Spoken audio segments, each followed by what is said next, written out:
I'm Avi Hyman, Israeli government spokesman. This is day 150 of the October 7th war.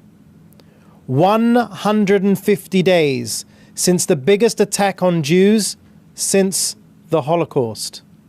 150 days since 253 Israeli men, women, children, and babies were pulled out of their homes and taken into captivity in Gaza. 150 days of war against a brutal enemy that worships death. First, I'll start with an update on our casualties from this war. IDF fatalities since the October 7th massacre have unfortunately risen to 586. That is up 4 since our last briefing on Thursday. The people of Israel grieve with the families of Sergeant Dolev Malka, who was aged just 19, from Shlomi in northern Israel, right up against the border with Lebanon. Sergeant Malka left behind his parents and 2 brothers.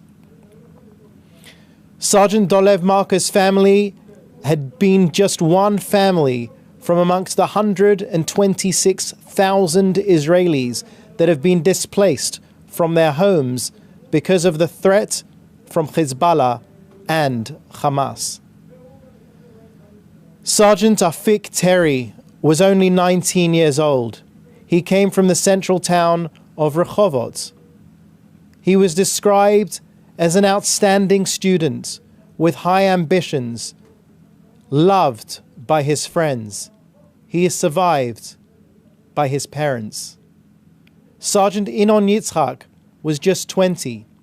He came from the Negev town of Mitzpei Ramon.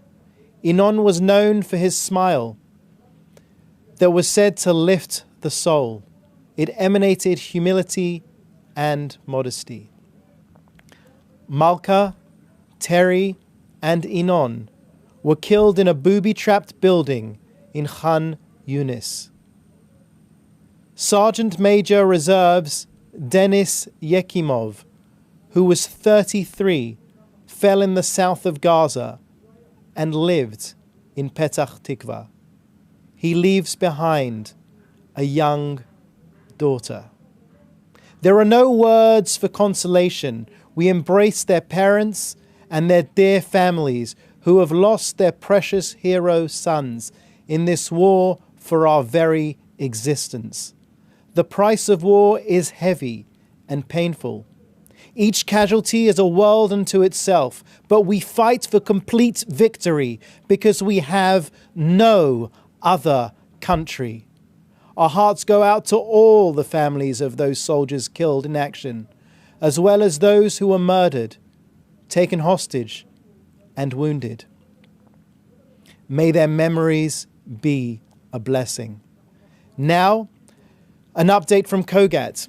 Yesterday, 277 trucks carrying humanitarian aid were inspected and transferred to Gaza for the civilian population. This is the highest number of trucks to be transferred in one day since the start of the war. The aid is intended for the civilian population of Gaza, not for the Hamas terrorists who are constantly working together with their enablers to steal it.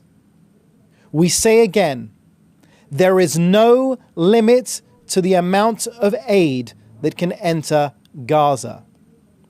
I'll say that again. There is no limit to the amount of aid that can enter Gaza.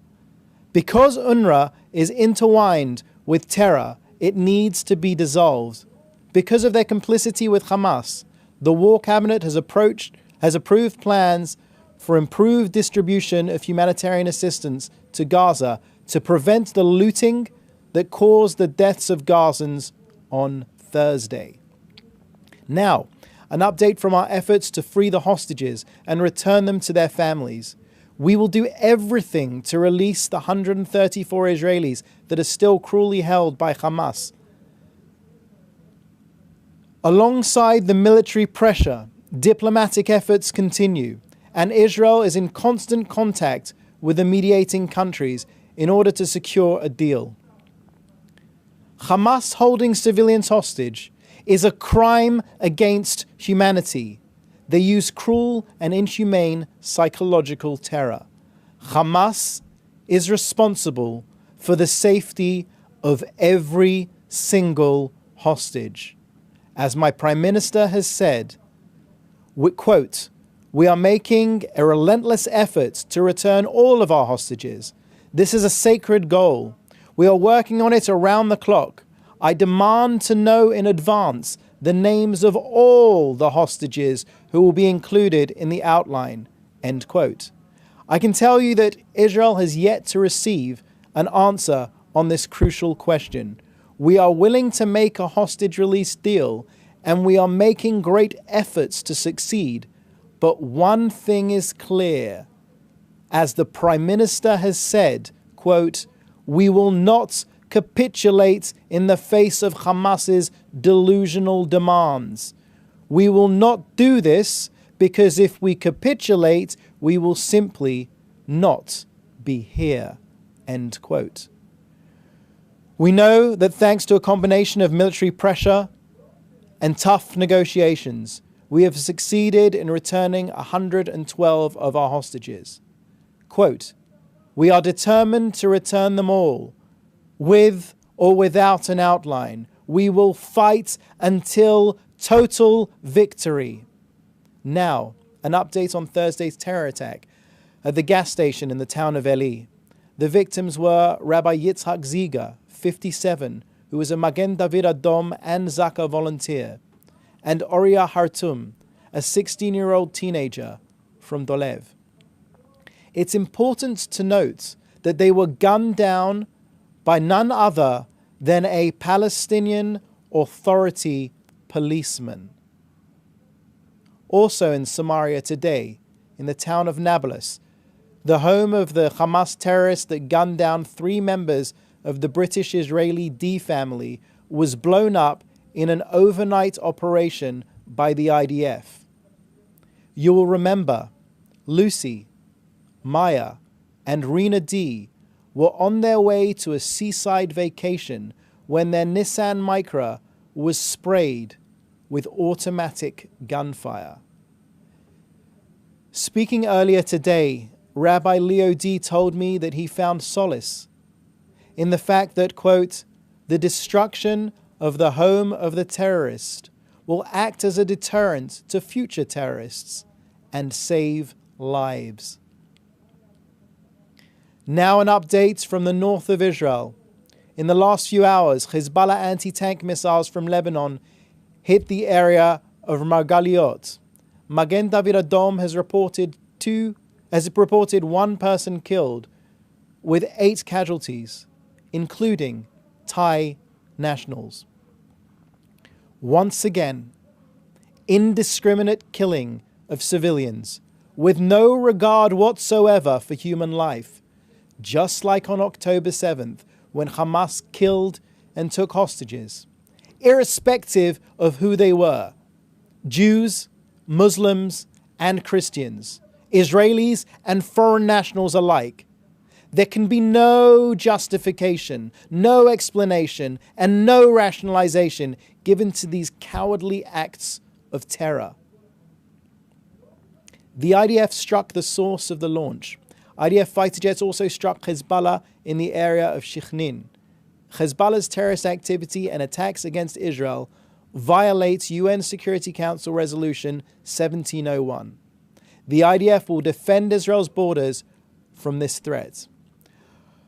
Okay, that brings us to the end of today's updates. Now I'll be happy to take your questions if you put them in the chat box. I do ask again that you state your name and the outlet that you're with. Thank you. Thank you. We've got 2 questions of a very similar nature from Jody Cohen, World is One News in India, and also from Jim Williams of Zenga International News Service, Washington, D.C. They ask, what is the purpose of Benny Gantz's visit to the US and the UK? And can you comment on reports that the trip is taking place without the Prime Minister Netanyahu's prior approval? So obviously, Minister Gantz is an integral member of the war cabinet. Israel stands united as never before in our aims to destroy Hamas, to bring home the 134 hostages, and to ensure that Gaza never again poses a threat to the state of Israel. I can only be sure that Mr. Gantz's visits will have all of those war goals in mind, and I wish him the very best of luck. Second question from Joel Pollack at Breitbart News. Can you comment on the possible timeline for a hostage deal with Hamas? President Biden promised a deal by today, which hasn't happened. And the Wall Street Journal says Hamas believes a deal is possible within 2 weeks. Will Israel wait, or will it attack Hamas in Rafah if a deal is not reached by March 10th, the deadline set by Benny Gantz? Joel, that's a whole lot of questions to unpack. I'll try and get to them one by one. I think we've already stated our position on negotiations. Firstly, it must be said that we will not negotiate over a press conference. We won't negotiate on the television. Negotiations continue through all of the channels open to us. To date, as I just stated in the name of the Prime Minister, we haven't even got a list. We haven't even got a list of the names of the people that we're supposed to be negotiating the release of. We don't know. We don't know how those people are doing medically. They have not been allowed visits by the Red Cross. These are simple things. These are simple requests. These are usually the type of simple requests that are given before negotiations start. So we're asking for those simple things. Who have you got? Let us know once and for all. Let the families know. And what is the status of those people? Let the families know. So that's as far as that's concerned. As far as our attack on Rafah, I'll reiterate that if we don't take care of the four, we've taken out 18 out of 24 Hamas battalions. There's 2 in Khan Yunis, which we're currently fighting. There's an additional 4 in Rafah. If we don't take on those 4 Hamas battalions in Rafah, then we haven't completed the aims of the war of destroying Hamas. And if we don't destroy Hamas, then Hamas will return to October 6th. They will return to their aims as they have stated, and as Vice President Kamala Harris spoke of yesterday, of Hamas's aims to perpetrate October 7th again, and again. We won't let that happen. We're going for total victory. Question from Leah Sorok at the Washington Post. Netanyahu said last week that he demands to know in advance the names of all the hostages who will be included in the outline. Today, according to Al Arabiya, Hamas provided the number of Palestinian prisoners they demanded to be released. Has there been any progress in the Cairo talks on these 2 issues? Not sure I fully understand the question. I've just spoken to the Prime Minister's demand to see a list of names and condition of the hostages. I don't have any further update than what I've just said.